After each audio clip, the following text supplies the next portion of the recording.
Section 8.4, Properties of Logarithms. Our objectives are to use the properties of logarithms. Now, the properties of logarithms, if you look here, you already did that other sheet that we had to look at the properties of logarithms. We have the product property, which states if you have two logs in the same bases, you can multiply what you're taking the log of and write it all under one base. So this would be written as the log base b of m times n.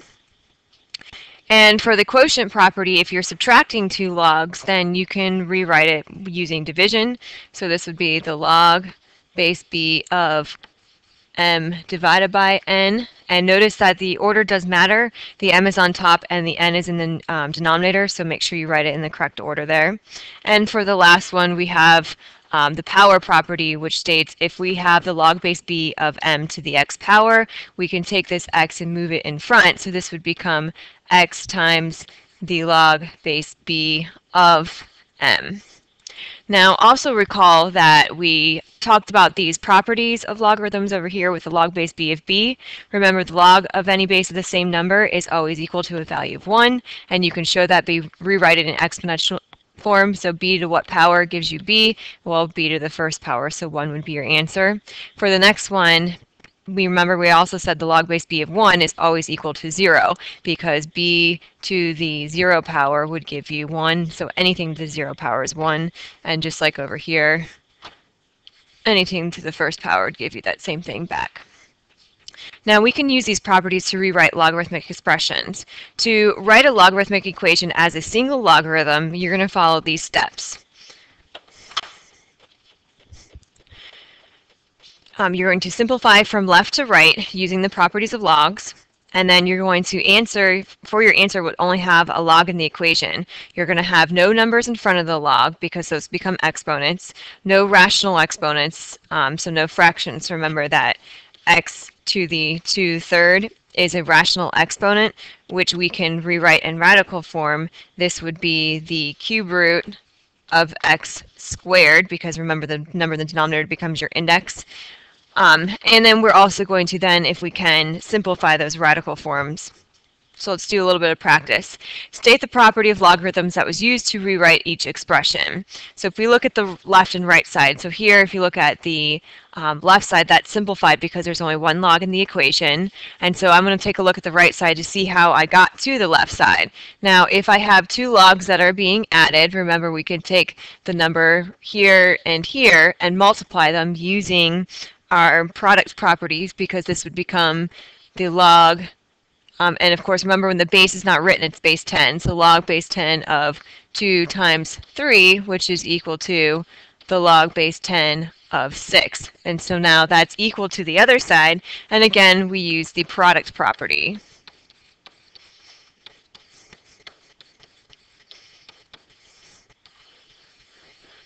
So then for the next one, you notice that the right side of the equation is written as 1 log base b of 8. So we're going to try to see how we can get the left side of the equation into the right side.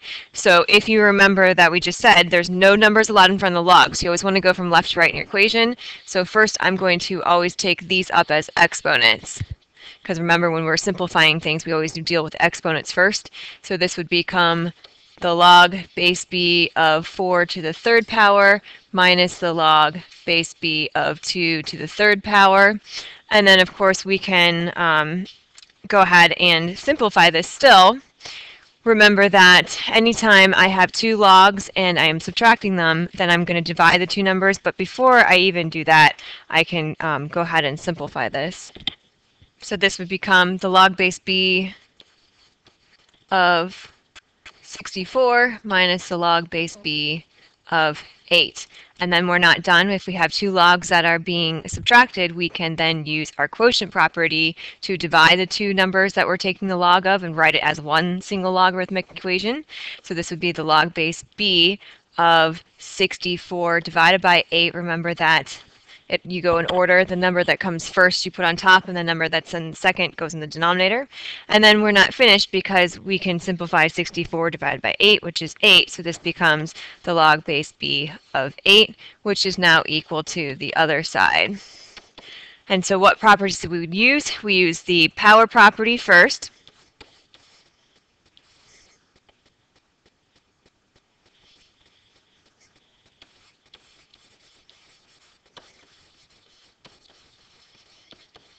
And then we use the quotient property.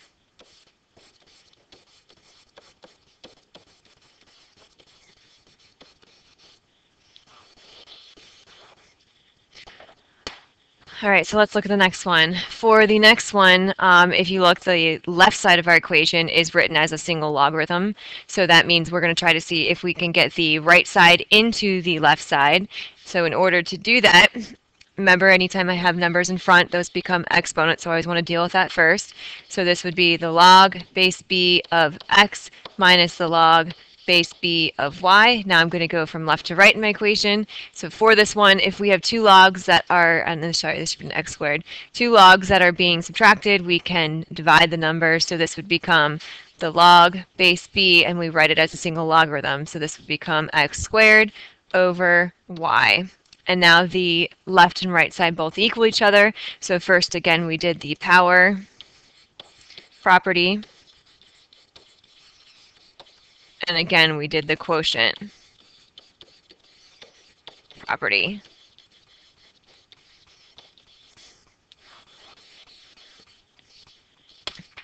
So now let's practice some of these without having to state each of the properties and just simplifying them. So for example, we want to write each expression as a single logarithm. So just to go back, remember that we have these rules. To write a logarithm equation as a single logarithm, simplify from left to right using the properties of logs.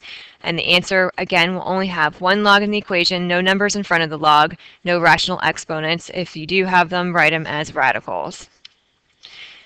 Now, if we look at this equation, for A, we have the log base 4 of 64 minus the log base 4 of 16.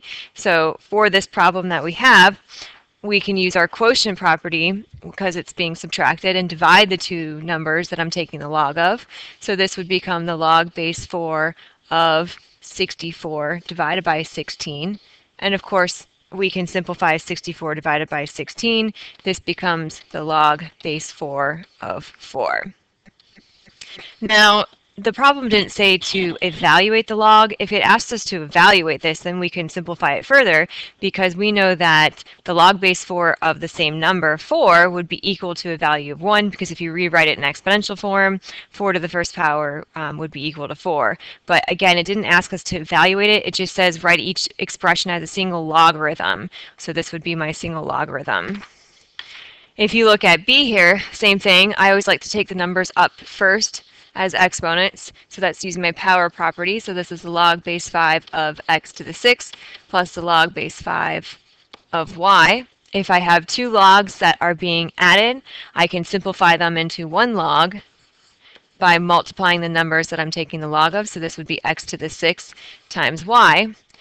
Now for this, I don't have any other logs in my equation. I wrote it as one single log. There's no numbers in front of the log, and I don't have any fractional exponents. So this right here would be my solution. For the next one, we could keep going. So again, same thing. This number would come up as an exponent. So this would become the log of base 10 when it's not written of 2 to the third power plus the log of 4 minus the log of 16. We can simplify 2 to the third, it's 8.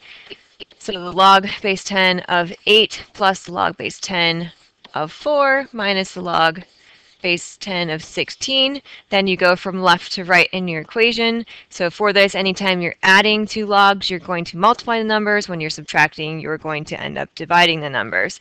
So this gives us the log base 10 of 8 times 4 minus the log of 16. 8 times 4 is 32.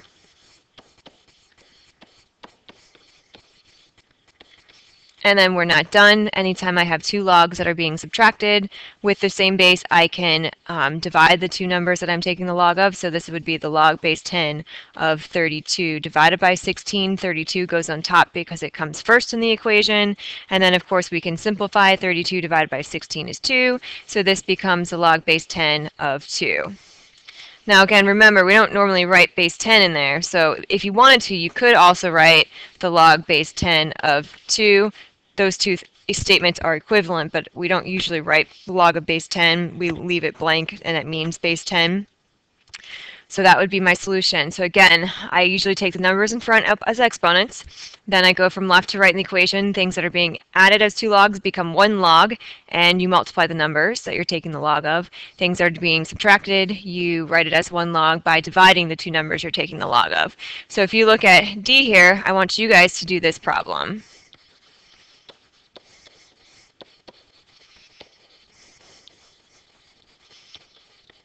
And then we'll go over the answer in class.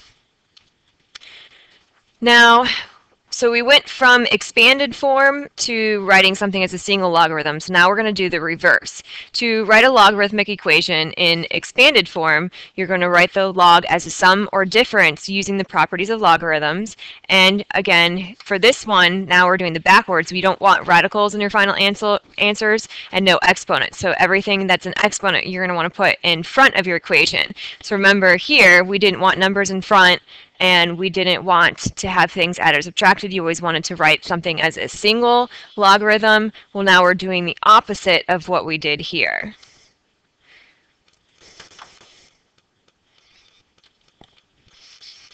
So for example, expand each logarithm. So for this first one, we have log base 2 of 7b. So now if you look here, how can we expand this? Well, I know that 7 times b can be expanded by using the product property. So if we separate that with addition, we can write this as the log base 2 of 7 plus the log base 2 of b. So this would be my simplified answer. Or not my simplified answer, it's my expanded answer because we're expanding. For the next one, we have the log of, and it's not written for the base, so it's base 10, of y divided by 3 quantity squared. So for this one, you can do a couple of different ways to simplify this. What I would do first is use my properties of exponents to simplify and write the log base 10 of, this would be y squared divided by 3 to the second power. And then you can simplify 3 to the second power because it's 9, so you have the log of y squared over 9. Now for this, anytime I have 2 logs that are being divided, I can separate them using subtraction. So then the next part would be the log of y squared minus the log base 10 of 9. And then I can still simplify this. If I simplify this even further, I would end up with this number here. We don't like exponents, so we want to always bring the exponent down in front. So that becomes 2 times the log of y minus the log of 9.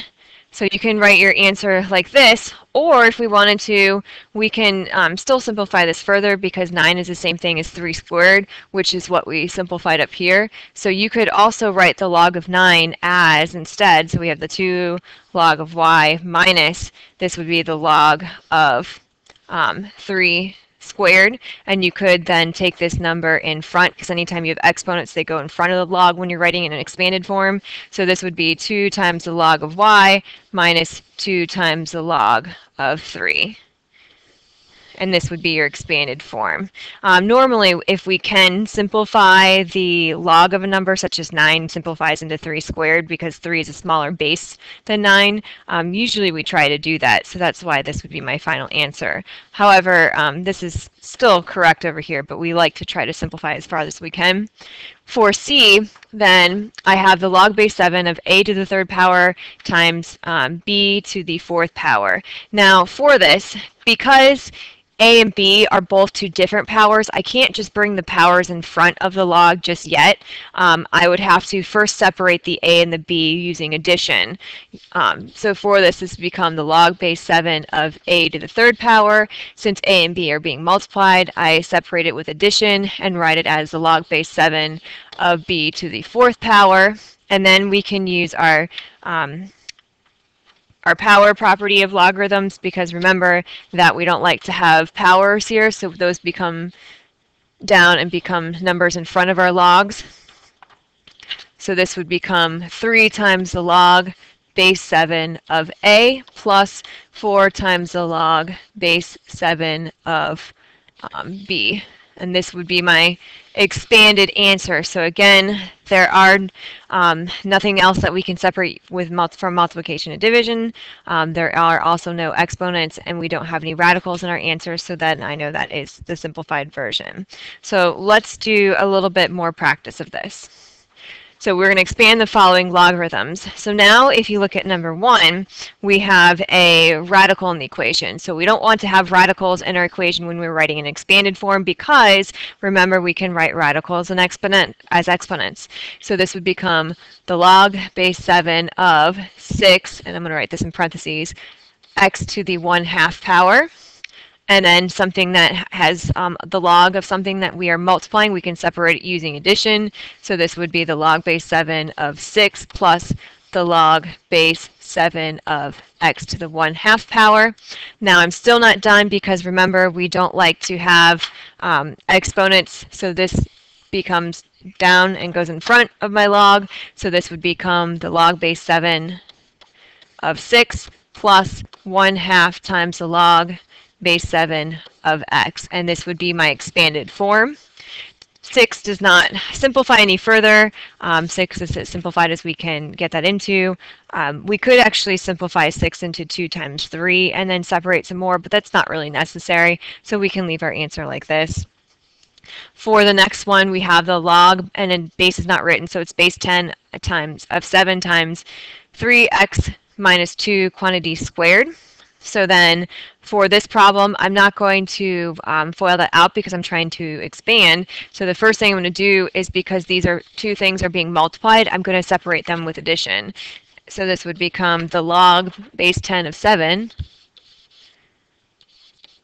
plus the log base 10 of 3x minus 2 quantity squared. Now for this, we don't like to have exponents, so this exponent that I have right here moves to the front.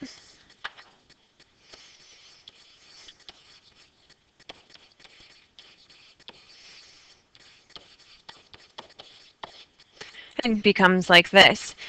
Now, if you look at this problem, if you look at the log of 3x minus 2, notice that we don't really have any multiplication except for the 3 times the x. However, because it's being subtracted by 2, and we don't have a property for the log of something being subtracted, the log of whatever you're taking, it's when it's either just multiplication or division, then we can't simplify it any further. So this would be my final answer right here. Then the next one that we have a couple more things. So for this one, we have multiplication and division. Normally, if we have both, I'm going to do the division first. It helps me separate the problem. Just like when you're multiplying and dividing things, usually try to get rid of things that are divided first. So for this one, I would rewrite this as, and it's the log base 10 since the base is not written. So this would be the log of 5x, the number on top goes first, minus, and then the number on the bottom goes second. So the log base 10 of 4y. And then because 5 times x is being multiplied and 4 times y is being multiplied, we can simplify that even more, or excuse me, I should say expand that even more using addition. So this would be the log of base 10 of 5 plus the log base 10 of x, and we're subtracting it from, and we're going to expand this over here, so I'm going to write it in parentheses, the log base 10 of 4 plus the log base 10 of y. Because that whole thing was being subtracted, that's why I put it in parentheses, because I have to remember to distribute my negative to the second one as well. So this becomes the log base 10 of 5 plus the log base 10 of x minus the log base 10 of 4, and then minus the log base 10 of y, and this would be my answer. So then we have one more to go. So for this problem number 4, I want you to see if you guys can do this problem, and then we'll check it in class.